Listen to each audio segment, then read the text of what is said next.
Welcome to the MK True Crime Show. Now, the MK True Crime channel has taken a summer break this week, but we wanted to share a very special episode featuring Ashleigh, Phil, and me, along with Megyn Kelly. So enjoy our past discussions on Nancy Guthrie, Blake Lively, Henry Nowak, and more. We'll be back next week. See you then. Kash Patel has filed a defamation lawsuit now in response against The Atlantic because he's very angry about this hit piece they dropped on him on Friday. It was authored by Sarah Fitzpatrick, who's formerly of NBC, who's the one who brought us the Julie Swetnick allegations against Brett Kavanaugh, the most bullshit allegations of the bullshit allegations, the most bullshitty of all. So not great when it comes to the track record, but now here she writes for The Atlantic, and it's a deep dive on Kash basically allegedly being a drunk. Like, he's drunk here, he's drunk there, he's drunk at the office place, he gets drunk at the clubs. One time he was so drunk and passed out and non-responsive, they talked about breaching his door with the FBI ramming thing. And Kash, and like they've had to move meetings that were supposed to be in the morning back to the afternoon because he's hungover. And he says, literally all of that is bullshit. It is all made up. These are all lies. You were told by me that these were lies before you published this. You gave me 2 hours to respond to this in-depth piece, right? It's multiple pages, just as you printed out, which wasn't sufficient time because, you know, in his defense, maybe if you really want to deal with The Atlantic, you find a witness who's like, that's not true. You can find somebody to vouch for you. You put him in touch with The Atlantic, even on background, to say like, these are lies. No. And now he's actually filed a lawsuit in federal court in D.C. saying, screw these guys, Dave. This is defamation, and I'm going to fight back. So what do you make of it? Does he have a case? Well, it's a very Trumpian move to do that. Trump did that against the Wall Street Journal when they wrote about the birthday card to Jeffrey Epstein. And the problem for Kash Patel is that as a public figure, he got thrown out. Right, that's correct. He got thrown out. And I think that in this case, it's not going to even go that far because I do think that Kash Patel, regardless of what the underlying facts here, probably does not want to go through the discovery process, because if you sue someone for defamation, you open yourself up to a deposition and discovery about your drinking. And one thing, we saw the chugging of the beers at the U.S. Olympic the ceremony when they were backstage, when they were getting the gold medal for the hockey team. And so when he was asked at a press conference, they asked him, is this true? And he said, he sort of evaded the question about whether he drinks too much. And I just wonder if he really wants to undergo this type of scrutiny. And if you continue with this lawsuit, not only do you open yourself up to discovery, but you have to show that the other side acted with what's called actual malice. And that's because Kash Patel is a public figure. It's not just a typical defamation lawsuit. You've got to prove defamation plus, which is that they intended to just destroy you, that they knew what the facts were, and they went ahead anyways because they had actual malice. It's a high standard, and I just don't think this lawsuit's going to have much in the term of legs. Yeah. So you have to prove they knew it was false, or they recklessly disregarded the matter of whether it was true or false. They didn't give a shit, basically. Correct. It was like, I want to publish this, and I'm going to publish it. Here's Kash Patel denying the allegations on Tuesday, SOT 20. I do want to give you an opportunity to respond directly to the allegations in the Atlantic article that your unexplained absences created a national security risk. And beyond that, can you say definitively that you have not been intoxicated or absent during your tenure as FBI director? I can say unequivocally that I never listen to the fake news mafia. And as when they get louder, it just means I'm doing my job. This FBI director has been on the job twice as many days as every director before me. What that means is I've taken half as many days off as those before me. What that means is I've taken a third less vacation than those before me. I'm like an everyday American who loves his country, loves the sport of hockey, and champions my friends when they raise a gold medal and invite me in to celebrate. I've never been intoxicated on the job, and that is why we filed a $250 million defamation lawsuit. And any one of you that wants to participate, bring it on. I'll see you in court. Okay, Phil, so I like Kash. I know Kash, not incredibly well, but somewhat. My own personal take is this is definitely going to be dismissed. I don't see it going anywhere, because when you zero in on what she alleges in the piece, even though I don't have any respect for this author, it's things like this. His drinking has become a source of concern among government officials. She cites sources who worry his behavior has become a threat to public safety. I'm sure there are plenty of people within the FBI who can't stand him, who did speak to The Atlantic to say, he sucks, he's drunk, he's a threat to public safety. And that's all she really needs to prove. So I tell you what, I think that Dave did an excellent job in setting out for a lot of the legal reasons why you're correct, Megyn, this was not really going to go anywhere, his lawsuit. And look, for defamation, he's got to prove that it's a false statement of fact. And as the judge who threw this case out pointed out, a lot of this might be rhetorical hyperbole. And that. Wait, he didn't throw this case out. There was a different judge who threw out Trump's lawsuit against the Wall Street Journal, and Cash had a separate defamation lawsuit against a different guy who raised the issue of his drinking, which also just got thrown out on the paper. So the administration is not doing that great on getting defamation verdicts in their favor. That's the point you're making. But rhetorical hyperbole and statements of opinion, things like that, do not rise to the level of defamation. But what he might have, and this is, I guess we have a longer discussion on this, he might have other claims like false light and things of that nature that that might survive. But in general, he's going to have a very tough time. But I tell you what we can do. Those of us here, the MK True Crime Show, the three of us here, Ashleigh, Dave, and I, along with our colleagues from the other two news shows that are dropping next week, we're going to be in Las Vegas at the end of May at CrimeCon. So what we will do is I volunteer that we're going to go to the Poodle Room out in Las Vegas, because Director Patel says that it's false, where he was claimed to, said it is also known that he's known to drink to excess at the Poodle Room in Las Vegas, where he spends parts of his weekend. So we're going to go out there, Megyn, and just for you, we're going to personally investigate, and we're going to see if he's there, and we'll report back. And also, I expect drinking to excess, just so you can see what that's like. That's it. Well, and whether you remember it. You can't judge something unless you're familiar with it, right? Exactly. It's method. You guys are method. You know how they're method actors. You're method lawyers in doing your legal analysis. Here's one thing I will say is in his favor. It's going to be like, he's not going to enjoy this process at all. He probably is hoping that it gets thrown out on a 12B6 motion, which is a motion to dismiss before you've had to exchange any discovery, any papers with each other. And it probably will get thrown out on a 12B6, but he's probably hoping it will, because if it doesn't get thrown out on a motion to dismiss, they're going to be able to say, give us all your receipts for every bottle of wine you've had over the past year and a half since you took this office.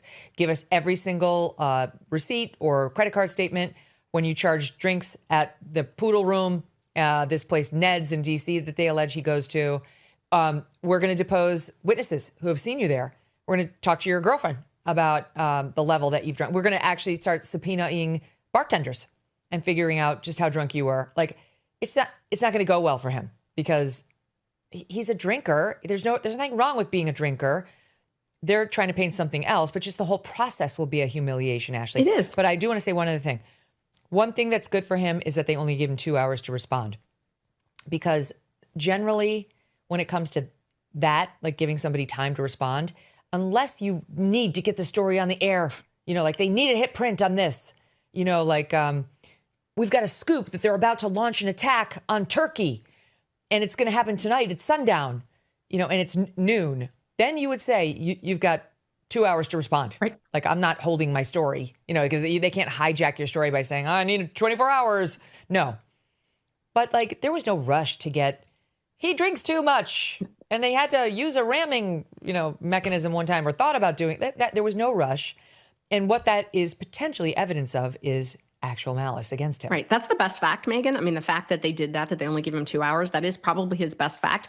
But honestly, I think both of these people, they've gotten what they wanted out. The purpose is already served with both of them. She got her story out. People now are thinking, oh, well, he's a drunk. We already kind of knew that, but there's some extra sources. So they're just, that's validity for what people may have already thought because of the other stories. But Cash also served his purpose. He's filed a lawsuit. It's probably going to get dismissed on the 12B6, probably, but it serves its purpose. He said it in that press interview, if you come after me, I'm going to come after you. And you can't make that statement and then not follow through. So he sort of had to file a lawsuit. And I think it also serves a purpose of warning other people, hey, watch out, be careful, do your job, be a little more careful, especially smaller groups, maybe don't do this because you can't defend against a defamation suit. So I think the lawsuit has probably already served its purpose.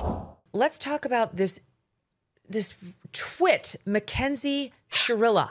Oh. Have you guys watched this movie yet on Netflix? Oh, yeah. We did a show on it last yes. week. It's nuts. It's called The Crash, and it's about this young woman, Mackenzie Shirilla, from Strongsville, Ohio. And she was in high school. She was dating this young man, and he was in her car, and so was his friend. Her boyfriend was Dominic Russo. The friend was Davian Flanagan. And she crashed her car. She was driving it. She was the only one wearing a seatbelt. The car had been going 100 miles an hour in the early morning hours one day, and she crashed it into some structure. Both boys died. She was the only one who lived, and again, the only one with the seatbelt. The car is, in tatters. There's like nothing left to it. And this new Netflix show, The Crash, shows a bit about how things got very complicated around this, seemingly just awful car crash very quickly. Here's a bit from the trailer, 24A. That split second changed all of our lives forever.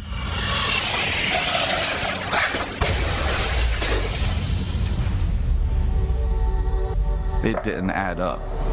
It was hard to comprehend that she could just drive into a wall. I would never see her purposely wanting to hurt them. This was clearly a toxic relationship. We needed to get a full picture of who Mackenzie Shirilla was. You can go yourself. The most significant piece of evidence. There was no break-in. This was not an accident.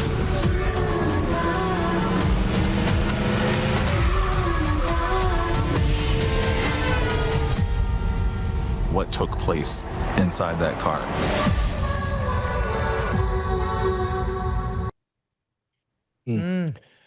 And on top of all that, it's come out that she was extremely abusive toward her boyfriend, verbally abusive and possibly more than that. She was ultimately convicted. It was murder, right? She was convicted of murder of both of these boys, and she went away to jail where she's been for over a year. And now we get reports that, first of all, one appeal has failed, but she's pursuing a separate appeal now that is going to go up to the Ohio Supreme Court. There's a question about whether she was adequately assisted by counsel in meeting a filing deadline, for among other things. And she's only, 17 years old? She was 17 when she did this. So she's been sentenced to life in prison, but with a minimum of 15 years before she can be considered for parole. So she could get parole. But the news is not only is she inching closer to an appeal, or actually having an appeal heard, but the latest drop shows that her behavior in jail, you guys, has been absolutely awful.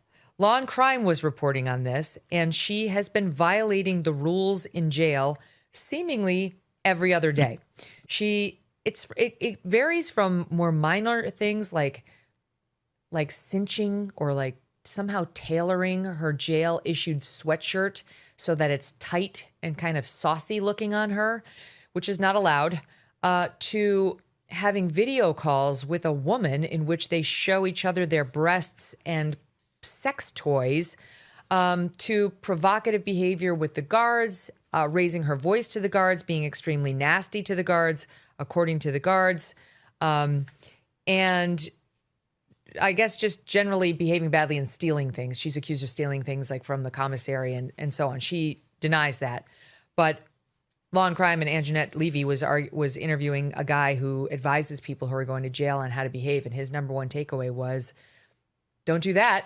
That stuff will all factor into whether or not you're going to get parole, as I think she and her family are convinced, Ashleigh, that she will. Right. Like they think she's in there wrongly.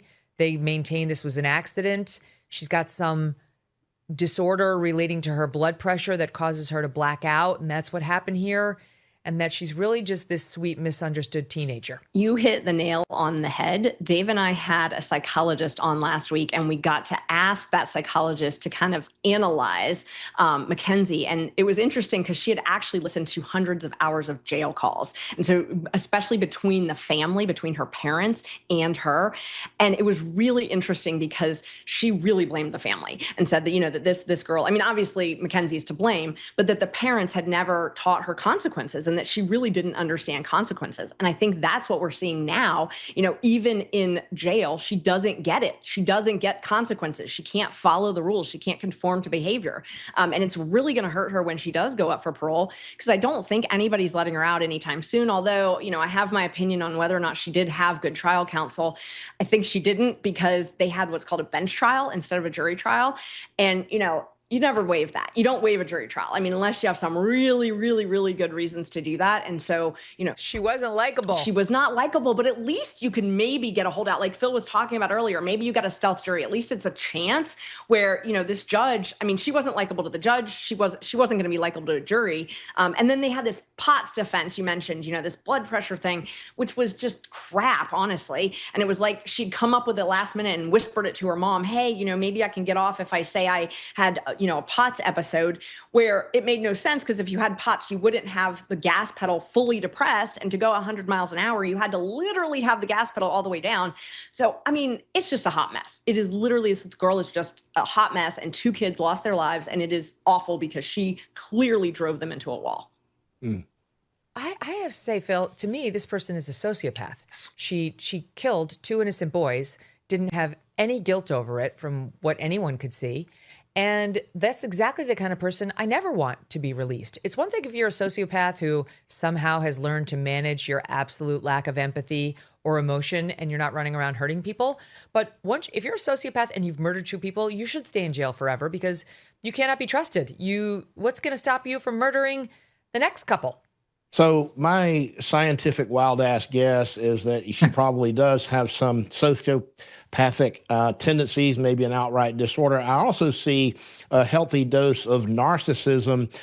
You can see that in the social media posts. You can see that in the reporting by our friends at Law and Crime related to what she is doing while she's incarcerated, not obeying the rules. It's all about her. But there's also another piece of this that we see oftentimes. I know the 3 of us see it in our practices with young people. Sometimes oftentimes, if not always, they don't understand, or they can't comprehend risk, the element of risk or the idea of it, until the human brain is like 25 or 26 years old. And when you see young people abusing substances and things like we've seen in this case, it can actually delay that development of the brain and the ability to understand risk.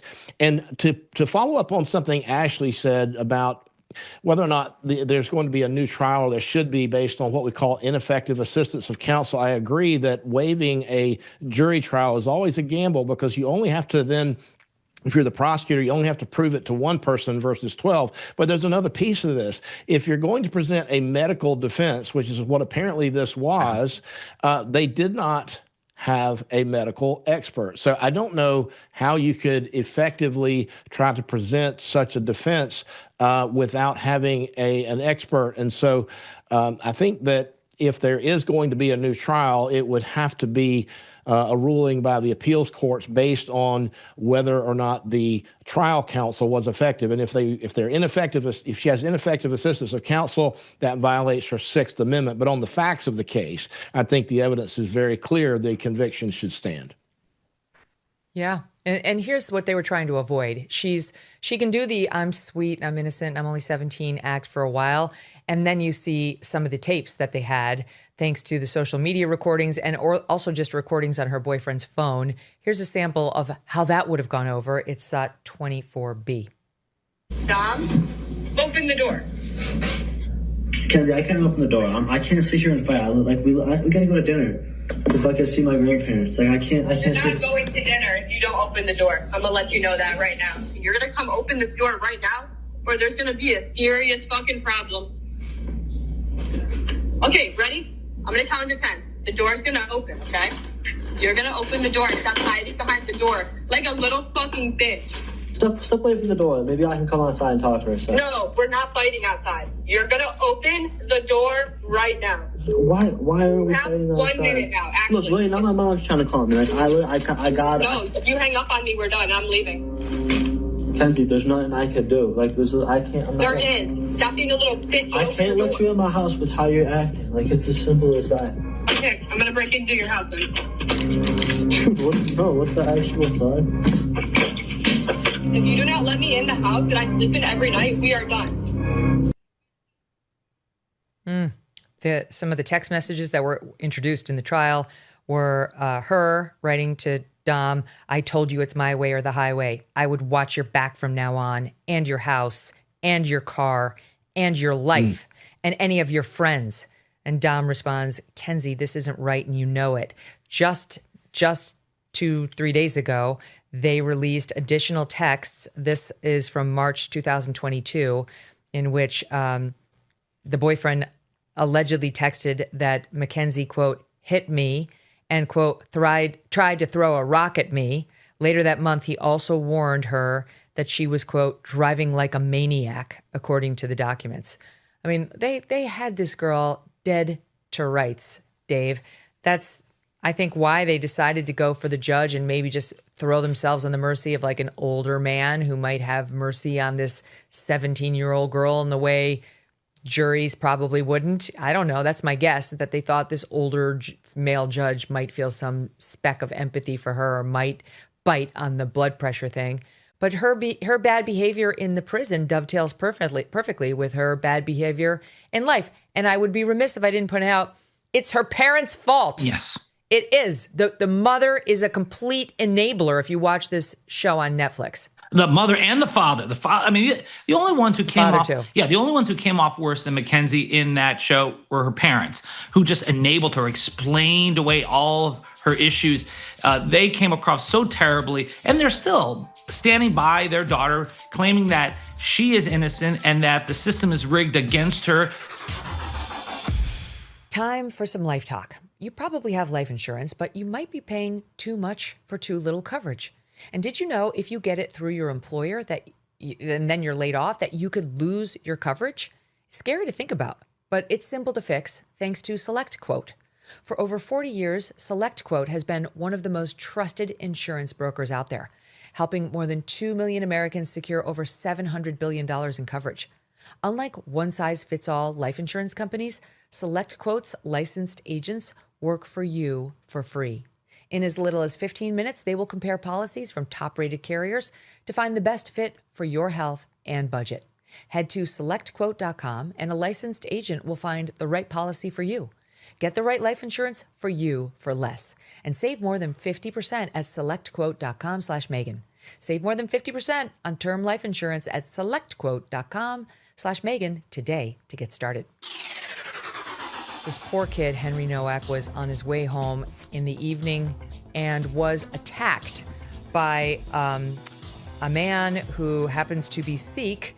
And it is relevant because he's walking around London with an enormous sword or 3 on him. We have video that we released exclusively last week or before the verdict that showed him on another day walking with a sword that was as long as most people's leg, just casually affixed to his hip, walking down the streets of London. You know, this is a lot to allow somebody in the name of religion. And this guy had multiple weapons on him where you're not allowed to conceal carry or otherwise carry a gun. This is the video showing now. He's got like a sword, like one of the swords that you use when you're sword fighting in college athletics. And he's casually just sort of walking around London with it. We now have a picture of the actual sword that he used to stab Henry, but they had some sort of, a confrontation. Henry said something to him, something like, "You're a bad man, aren't you?" And it turns out that this guy, the defendant, was saying, his name is Vikram Digwa, "I'm a bad man." like he was asserting it affirmatively, and he stabbed Henry. He stabbed him 5 times. He stabbed him in the lung, and he stabbed him in his legs as he was running away. So this poor kid tried to run, and eventually they called 911, which is 999 over in Great Britain, and a witness said like that this kid had been stabbed. When they got there, they treated Henry like he was the assailant. And this Vikram, who was fine because Henry hadn't laid a hand on him, said he was the victim of a racial crime. There'd been profiling and he was hurt and didn't say, I stabbed him. Henry, while dying, said, I've been stabbed. And these police officers refused to believe him. Within minutes, he'd be dead, drowning on his own blood in his lungs. It's despicable. Every single cop on that scene should be fired. Vikram Digwa has been found guilty, thank God, of murdering Henry. And all along, they have not shown us the videotape. There's videotape because Henry was videotaping it. And then there's also body cam tape. They have refused to release it. Henry's dad, Mark, right before they released the tape, came out with some scathing comments. Here's a flavor of that in SOT 6. Henry had been stabbed multiple times, and as his chest filled with blood, he tried to escape. He was chased, abused, and filmed by Vikram Digwa and others. With his final words, he told officers that he could not breathe. He told them he had been stabbed. In fact, Henry told officers that he could not breathe 9 times. He told them he had been stabbed 4 times. The response from one officer was, I don't think you have, mate. The police have said they were misled by the murderer and that the scene when they arrived was complex. Unfortunately, it seems to us the truth is much simpler. The police were told by our son himself and by a member of the public who called 999 that they heard someone shout that they had been stabbed. But the police did not believe them. Henry was pulled across the gravel, his hands forced behind his back, and he was placed in handcuffs. Instead of being treated as a dying victim, police formally arrested Henry for assault and read him his rights. That was the last thing he heard. Henry did not die with dignity. He did not die with the care he deserved. He lost consciousness before anyone believed him. The way he was treated was inhumane and degrading. Wow, that dad's got superhero strength to stand there and be able to say all of that. The mom is standing next to him crying. Henry's little sister standing there upset next to him. I mean, it's the worst nightmare. Then they did release the footage, and it is disturbing. I found this genuinely disturbing. You can hear his pleas for help and this like completely callous police force that just refuses to take it seriously for no reason we can discern other than my judgment, their presumptions about the respective races and who must be evil and who isn't. And they had it exactly wrong. So viewer warning on SOT 8 here. What's your name, mate? Huh? Has anyone been hurt other than him? Yeah, me. He's grabbed my brother. He's took my turban off, started grabbing my head. Are you injured? Yeah, I've got swollen eye, a little bruise. Alright, just step back a little bit for me. Someone flag these down. Got this stud. Right, let's get you out of there, shall we? I was in bed asleep. My nipple just wound me up and look, someone's attacked me. I can't breathe. Grab his other arm. What's happened to you, alright? You've been stabbed? Whereabouts? I don't think you have, mate. I don't think you have, mate. They're cuffing him. Hand. I can't breathe. Put the hand in the cuff, mate. Yeah. This is like numerous times this has happened to us. You've been walking, you can't breathe. He's saying he's been stabbed, so Where let's is it just you check think you've him. been stabbed? In the face? Oh no, but we have to check, don't we? No. In the face? Should we keep you on your side, mate. You better retrieve then. Say again. I'm saying to him, I'm keeping him on his side. We were sat up when we had him here, but he didn't like it. What's your name, mate? At the moment, you are under arrest. That's for assault, so you do not have to say anything, may harm in defence. If you do not mention when questioned, it's up to which you later rely in court. Anything you do say may be given in evidence, alright? It's going to be sick, I think. Yeah.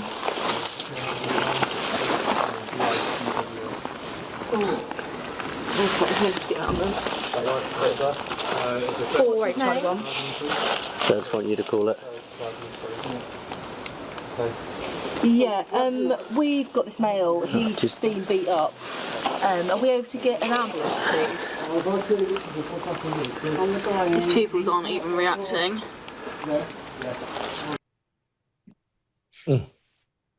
It's so awful. He was dying. And now finally, there is a question about what should happen to the police officers. The case has been referred to the police watchdog, the Independent Office for Police Conduct. The temporary Deputy Chief Constable Robert France has apologized, saying, "I'm sorry that Henry couldn't be saved that night. I'm sorry that he was handcuffed and arrested in the moments before he lost consciousness. When his killer made that call to police, and he called the police, not the ambulance service, he lied on that call. He lied when police attended the scene. He continued to lie as Henry's condition deteriorated."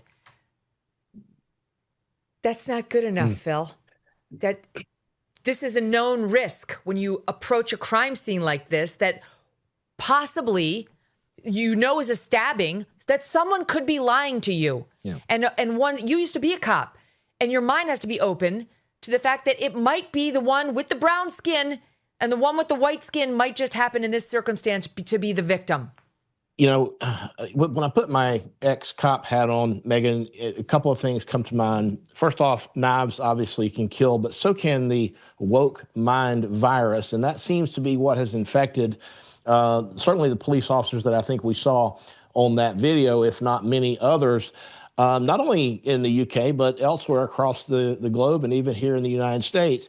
There's no reason, in my view, to handcuff that man that way. Even had he not been stabbed, he's complaining of injuries. He's not presenting any kind of threat. And I think the first duty of law enforcement on the scene is to render aid where it needs to be rendered, and not to just sort of make snap decisions on who may or may not be telling the truth. If you arrive on scene and someone's injured or complaining of an injury, you need to go ahead and deal with that in a responsible way. And honestly, someone that I know who's in law enforcement in the UK shares with me that their belief, and I agree with it, is that those officers are guilty also of a crime. I think they're guilty of some type of negligent homicide, and I think they should be prosecuted. They should be sitting in a jail cell alongside the defendant who is guilty of an absolute brutal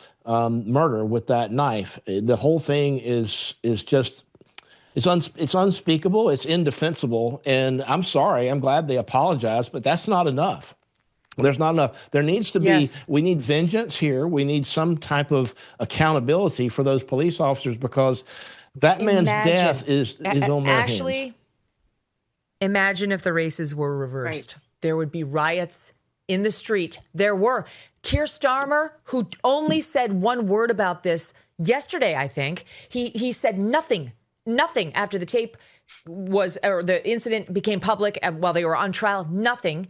So finally he says something about it, but he was quick to kneel for George Floyd. They had protests in London after George Floyd, but here, because the races were what they were, they did nothing. Here's a political commentator, Carol Malone, on GB News making similar points. SOT 9. We should call this out for what it was. If Henry Nowak had a brown or a black skin, there would have been uproar about this. If it had been a white person that killed a black or a brown person, there would have been national uproar. Every member of this government would have been screaming about it from the rooftops. Look what they did with George Floyd. The last thing, it's interesting, Henry's last words were, "I can't breathe." They were George Floyd's last words. He couldn't breathe either. It's the media as well. It's every other TV station, bar this one, has ignored this. Almost every paper has ignored this. The only political party that has actually acknowledged what is going on here is Reform. Nobody else. My thoughts are that the police knew this man was dying. You could see in the video that you showed his hands. I mean, they had to know that. And so it doesn't matter the color of his skin. It doesn't matter what the other person is saying. He is clearly dying. And I think the problem with the police is that they are quick to cuff someone when they don't need to cuff someone. And they're quick to just rush to judgment. This man was not fighting. He wasn't trying. I mean, originally he was trying to get away, but when the police were there, he was completely compliant. You don't see him doing anything. So absent officer safety reasons, there is absolutely no reason for the police to put this man in custody. And I think we just jump to that because they immediately believed this guy. They immediately believed him. And I mean, he's not even carrying the type of weapon that's allowed. You know, there's a law in Britain that you're allowed to carry a weapon if it's for religious purposes, but the weapon that he had was not even the right type of weapon. I mean, it's essentially a knife that he was carrying. The police should have seen that and should have taken that into account. And then maybe this poor kid, this child, because he was a child, would not have died in police custody with the last thing he heard being that you're being arrested. It's awful. What do you think, Dave? Should the cops face charges? Yeah, yes. This was absolutely disgraceful. And I have to give some responsibility here to Keir Starmer. This is Keir Starmer's Britain. You know, he is Neville Chamberlain 2.0. I mean, this is just an extension of how he treats those who march in the streets every week, calling for jihad, who call for violence against Jews. And now, as a result, Jewish students are told to hide their identities on university campus in Britain. Jewish schools have to close periodically for security. MPs are given bodyguards because of the threats from these radical groups. And what does Keir Starmer do? He appeases. And I got to believe that the police officers here took their cues from the leader. Starting something new, especially a business, is hard. So much work goes into this that you're not entirely sure will work out. And it can be hard to make that leap of faith. It helps when you have a partner like Shopify on your side. Shopify is the commerce platform behind millions of businesses around the world and 10% of all e-commerce in the US. With hundreds of templates, Shopify helps you build a beautiful online store that matches your brand style. It's packed with great AI tools that write product descriptions, page headlines, and even enhance your product images. Their marketing tools also help you create email and social media campaigns wherever your customers are scrolling. Plus, Shopify provides world-class expertise in everything from managing inventory to international shipping to processing returns, all with 24/7 award-winning support. Sign up for your $1 per month trial today at shopify.com/MKTC. Go to shopify.com/MKTC. That's shopify.com/MKTC. This is the mystery that we've been raising on this show for days now. You remember, initially the reports were from the sheriff that Nancy was discovered missing after she failed to show up to church. Here's Pima County Sheriff Chris Nanos trying to explain. Sometime earlier that morning, they got a call from somebody at the church who said, "Hey, your mom's not here."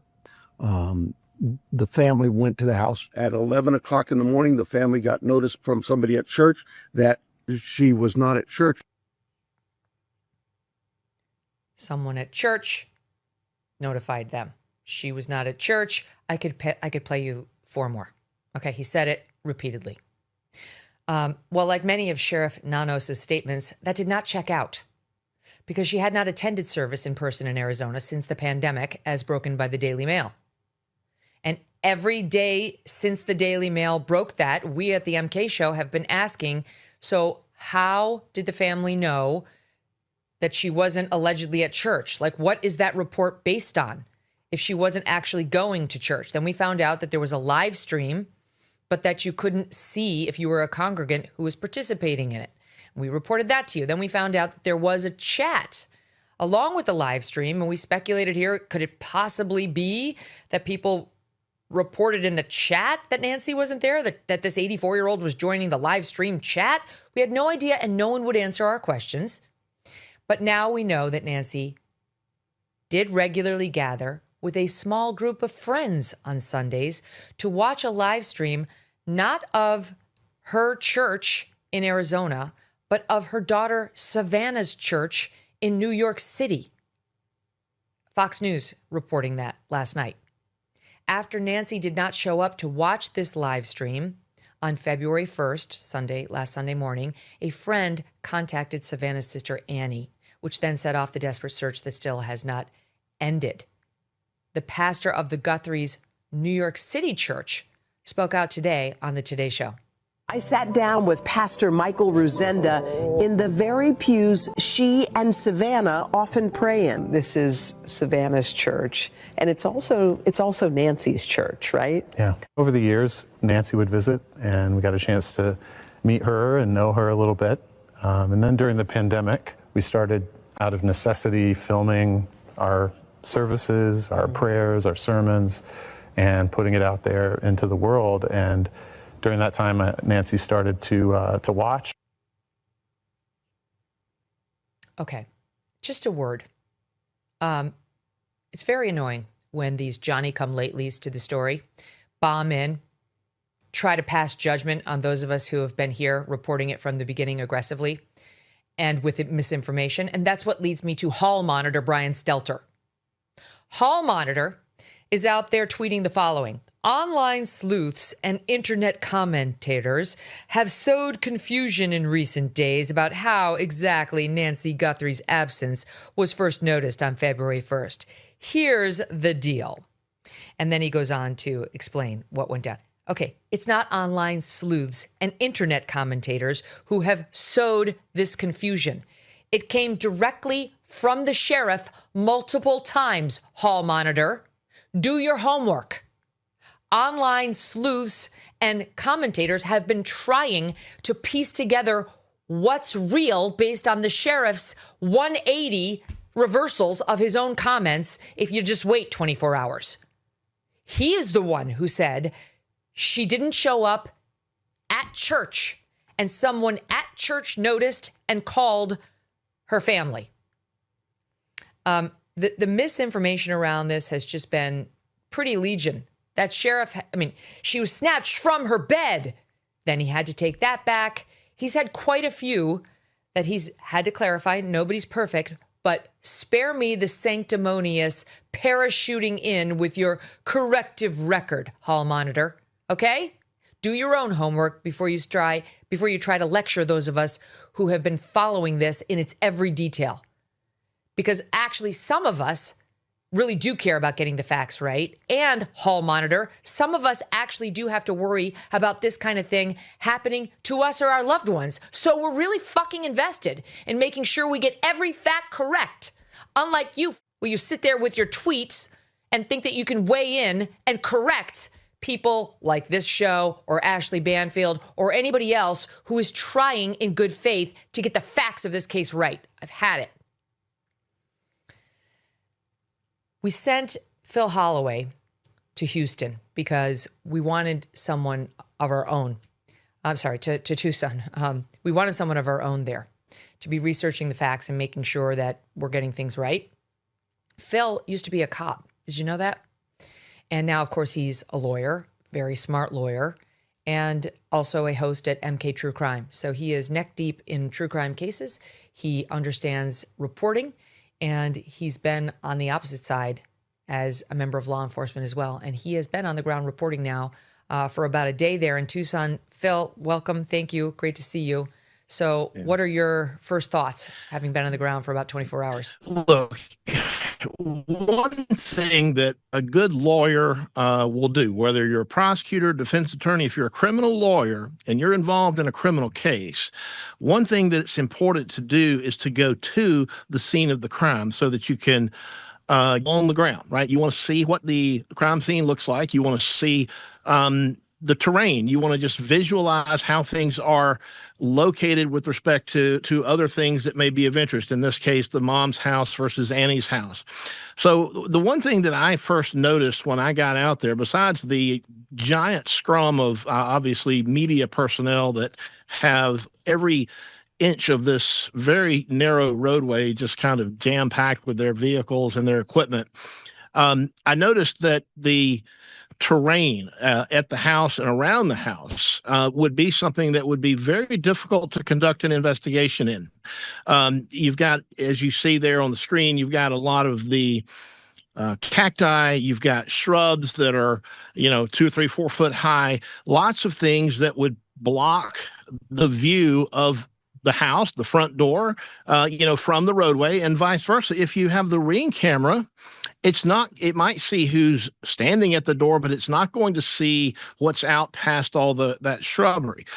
And so I sort of took a walk around, and then I looked at the area across the street from the house, and I saw more of this, rocky desert, traditional desert type terrain. And it would be a very difficult, challenging place to do an investigation if your investigation turns on trace evidence. And now we know that some of this does turn on trace evidence. I've also talked to some locals here who parenthetically tell me, they don't have a lot of trust in the sheriff. They tell me that the morale in the department is not so great, that he has leadership problems within the department.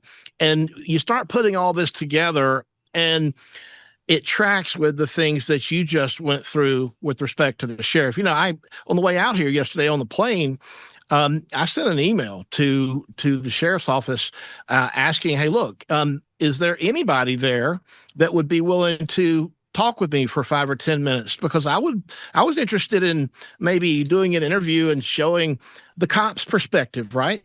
Let them tell me and tell our audience what it's like from the perspective of law enforcement working a case like this, where you're, long on basically a mystery and short on leads, and you're up all night, every night, working tirelessly trying to solve a case, right? That takes a toll on officers. It takes a toll on their families. It's just very, very grueling and hard work. So I was looking to see if I could get someone to talk about that side of things. I wasn't looking for additional, information about the case itself. And, I got a very short response back saying the sheriff is the spokesman for this investigation, and he is not granting any additional one-on-one interviews. So I guess he's just completely checked out, which makes sense. I mean, he's given some press conferences, Megyn, that quite frankly, left me scratching my head, and they released the scene way, way too early. You have these blood droplets that were in the driveway, and we had people that were able to go and access those within a day or so after this crime occurred. Mm-hmm. Lots of things about this that just leave me scratching my head.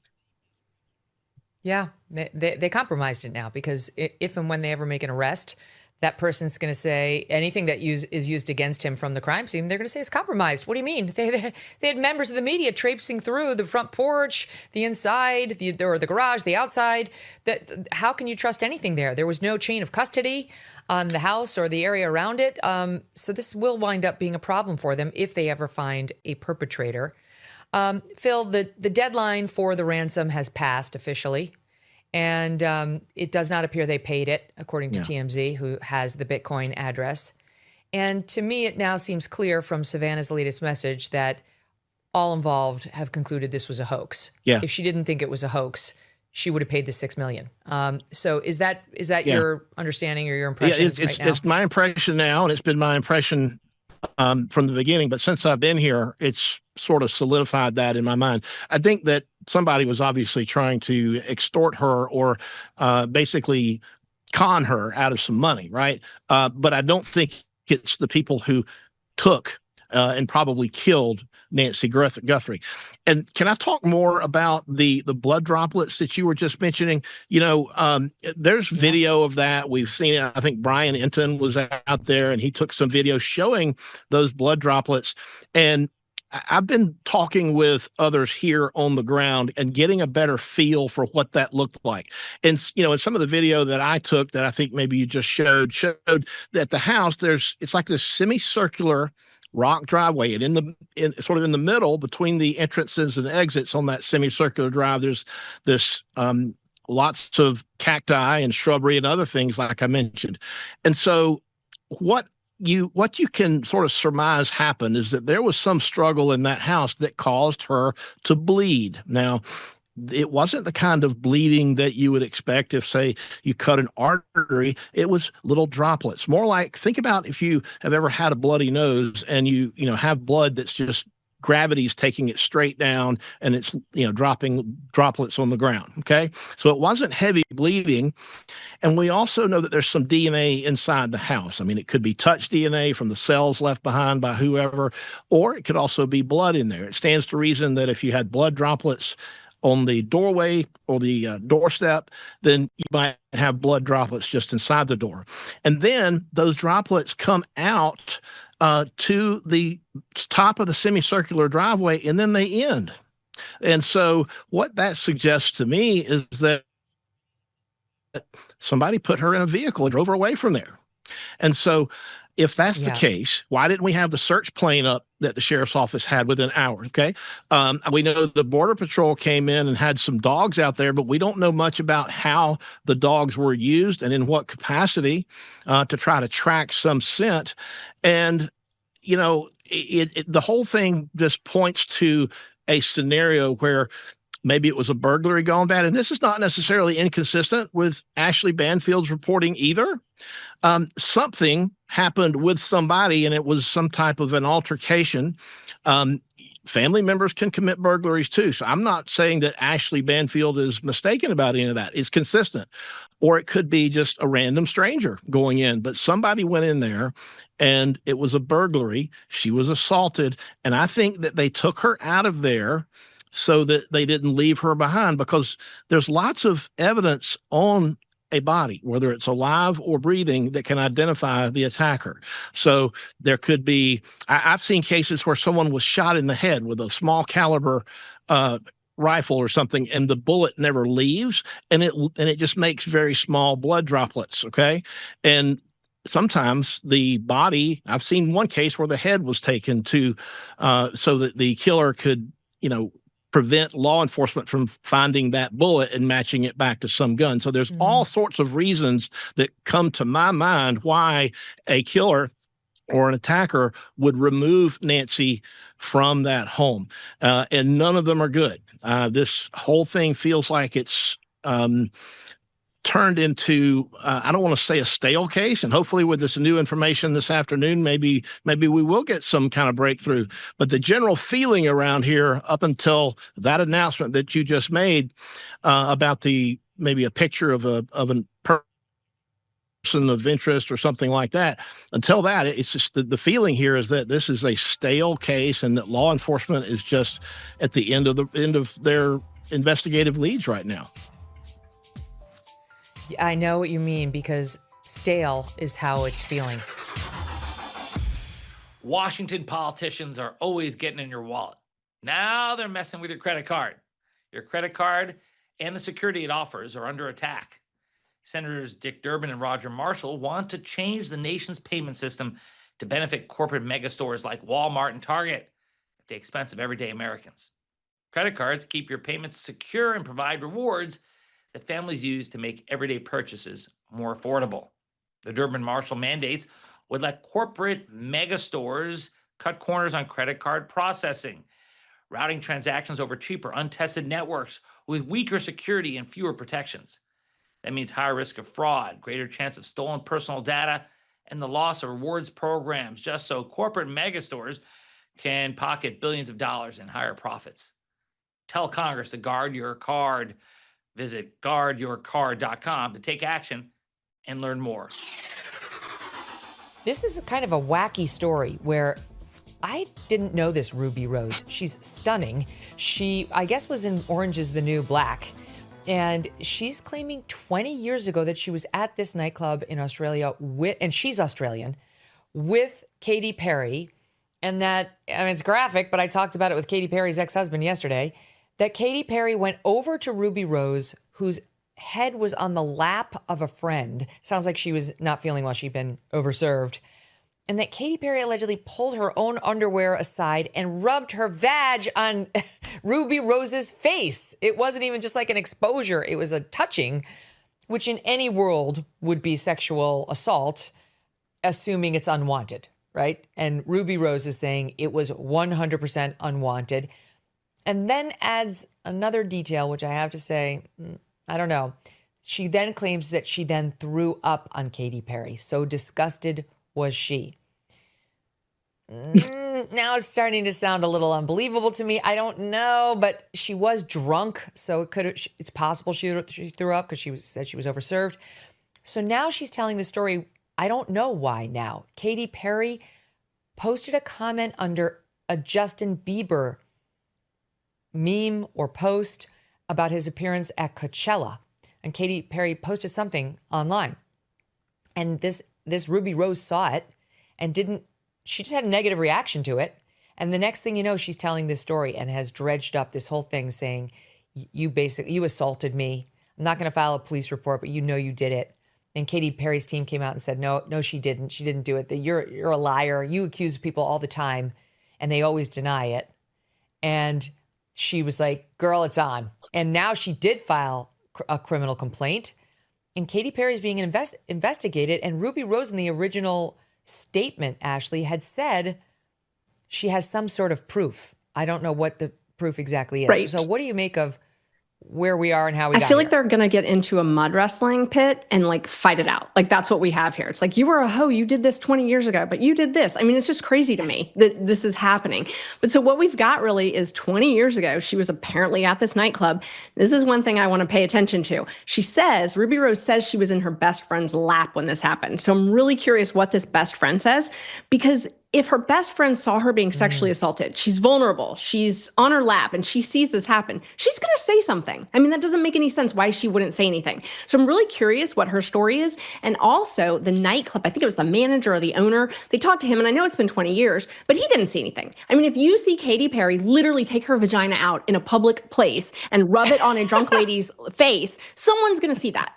Like someone's going to see that, right? And someone take it out. Like it's not normal. Like a set of keys. Right. And just rub it around. Like this is not normal activity. Someone's going to say something. So I don't know. 20 years later, I'm just not thinking that it's going to get very far, but it's definitely hurting Katy Perry. I mean, now we've got other people, talking about, hey, she molested me. She did this stuff to me. But Ruby Rose has a history of saying that other people have sexually assaulted her and just throwing it out. Hey, I was raped by a ton of men on the set. She said of her last program, when she left it, she said, I was sick of being raped by all these men on my show, but she didn't make any allegations. So I don't know. Something's really fishy here, Megyn. Mm-hmm. Here's the club manager statement.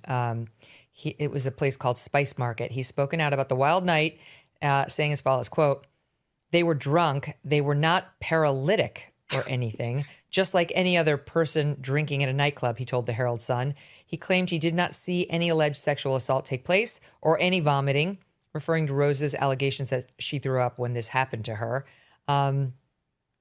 Ruby Rose is now saying that she's finalized all her police reports. She also does seem to say, though, that she's got proof, Phil, that she's got, I think she suggested she might have photos and maybe even contemporaneous notes and a witness. Hold on. She says, after it, I threw up on her. I told the story publicly, but changed it to be a funny little drunk story because I didn't know how else to handle it. So I kept it a secret. But she says she's more than welcome to sue me if this is not true, but she won't because it happened. I have photos, and it was literally in public and witnessed by multiple people. Plus, there's so much more that happened in the years leading up to her silly song that she won't want me discussing. The psychological manipulation was strong with that one. Okay, so your thoughts on her alleged proof and how she can make this case? Well, Megyn, maybe she's got a hotline, 1-800. If you've seen Katy Perry's Lady Parts, call this number.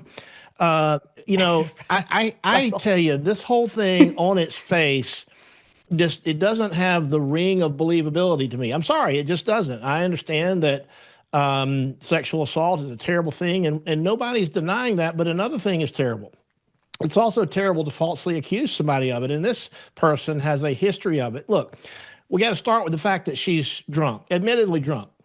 And when you're drunk, you're unable to perceive things accurately when they occur, and you're unable to oftentimes recall them accurately later when you're called upon to recall them.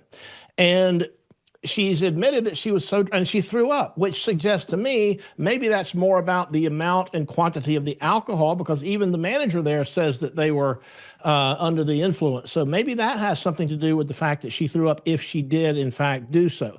And then you have prior inconsistent statements. Now, the things where she's claimed misconduct against other third parties, it's going to be very hard to prove or disprove those, because like this one, it's going to come down to being a swearing match. But setting aside the fact that she's probably made false claims against other people and is a drama queen, you have a situation here where this woman has made false or prior inconsistent statements. And in the law, that is something that cuts directly to a witness's credibility. And you add to that, guys, the fact that a witness, this manager, remembers it and cannot corroborate any other details other than that they were there and they were drinking. You put all that together, and what you've got is a big ball of nothing. You got probably a false claim, certainly one that's not able to be substantiated to the point of making any kind of claim in court, even a civil claim, in my view. I mean, you definitely, the girl whose lap was holding Ruby Rose is critical. You're right, Ashleigh, that girl's going to remember. You don't forget if Katy Perry, takes out her badge, as you put it, and rubs it on your friend's face right in front of you. You do not. Which I don't even know how you do. As a woman, what do you do? I You don't just, gotta know. get straddled. You gotta hold on, let me whip my leg off. Right, it's so weird to me. Easy. It's just so odd. And then she's throwing up. It's just, the whole thing seems bizarre. And now someone has a camera during all of this. I mean, they're taking photos of it. It makes no sense. There's photos? Right. It seems like those photos would have leaked by now. Think about how much those are worth. But Phil raises an interesting point, Dave, on prior inconsistent statements, because even Ruby Rose is saying, after I threw up on her, I told the story publicly, but changed it to be a, quote, funny little drunk story because I didn't know how else to handle it. Later, she agreed to help me get my U.S. visa, so I kept it a secret. But I did tell y'all she wasn't a good person. I was in my early 20s. I'm now 40. It's taken almost 2 decades to say this publicly.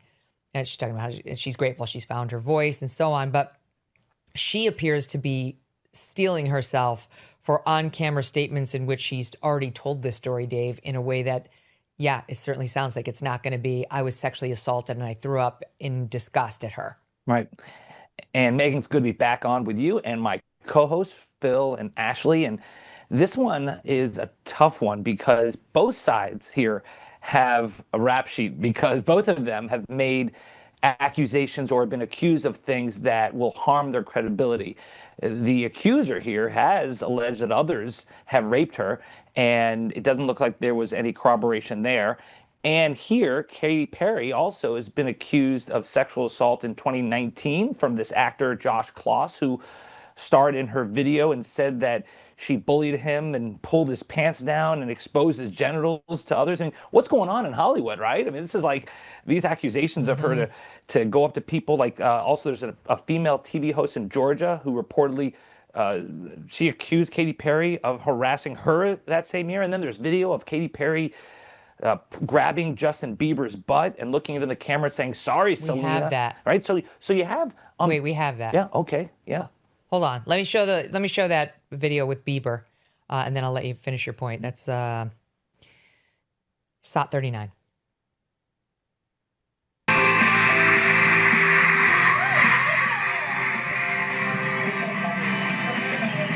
She's hugging Bieber. She reaches down.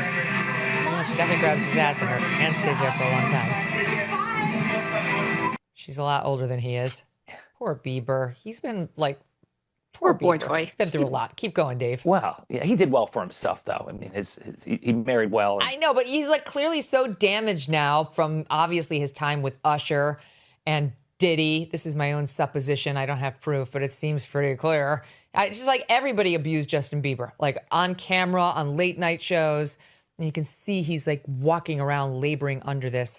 That's my belief. But anyway, keep going, Dave. Well, this all feeds into a narrative that Katy Perry just thinks that she has the privilege to grab people's butts and pull people's pants down and perhaps put her vag in someone's face at a party. I can't believe I said that. I went to law school. I went to 7 years of schooling to come on and talk about that. That's really unbelievable. My parents. I mean, we've talked about some crazy stuff on our show, but this is crazy. I mean, you know, so you can see it.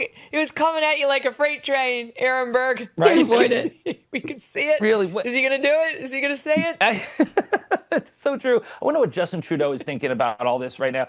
But the thing is that to prove a case, to prove a case in the United States, it would be a non-starter. I mean, this is a she said, and the witnesses are not favorable for the plaintiff here, for the accuser. But you can maybe do something more in Australia, which has no statute of limitations, and maybe they have looser rules of evidence and a lower burden than we have here. But in this country, this case would go nowhere. Well, and look at this one too. Here's Anna Kendrick in 2014 sitting down with Conan O'Brien with her own Katy Perry story. Watch. It was a crazy night. I've never been around so many. Katy Perry finger banged my cleavage. It was a weird night. She's very mature. She just does that? She just does that? My dress, I was kind of asking for it. If nobody had done it, I would have been a little sad. Paint the scene. So you're standing still and Katy Perry walks by and I have met her before, and yeah, she's like... That's her thing. Yeah, you know, she's aggressive. I like it. Okay. Okay, so that is creepy. I mean, like, so they don't know each other. She's saying, Ashleigh, that she just walked by her and stuck her fingers down her dress, feeling her boobs up. We see her grabbing Justin Bieber's bottom and like lingering for a long time. She did write and become famous singing a song, I Kissed a Girl and I Liked It. Oh, yeah. So it's obvious, you know, she's got some sort of a penchant that way. And now you got this gal coming forward saying, you know, I didn't talk about it for a long time because I was young. And I'm going to be honest, she helped me out. I needed a visa, so I kept my mouth shut. But F her, I'm older now. Like, I'm not sure she is lying. I'm not sure she is either, but this is really going to be a credibility issue because even though we're not sure she's lying, we're also not sure she's telling the truth. And, you know, I'm interested to see what this other evidence is, maybe some pictures, something like that. But what we really have is Or the friend. Yeah, well, I mean, the friend would be really key. But why did the friend keep quiet all these years? It's what doesn't make any sense. And all these people. I mean, if you're not famous and your girlfriend is Ruby Rose and she's got this allegation against Katy Perry and Ruby Rose is like, don't tell anyone. She helped me get my visa. You would keep your mouth shut. You know, can I ask a question real quick? Of all of three of you, who among us here can tell, you know, the world sort of with any specificity who we might have been hanging out with at a bar or a nightclub 20 years ago? Who might remember a damn thing that happened?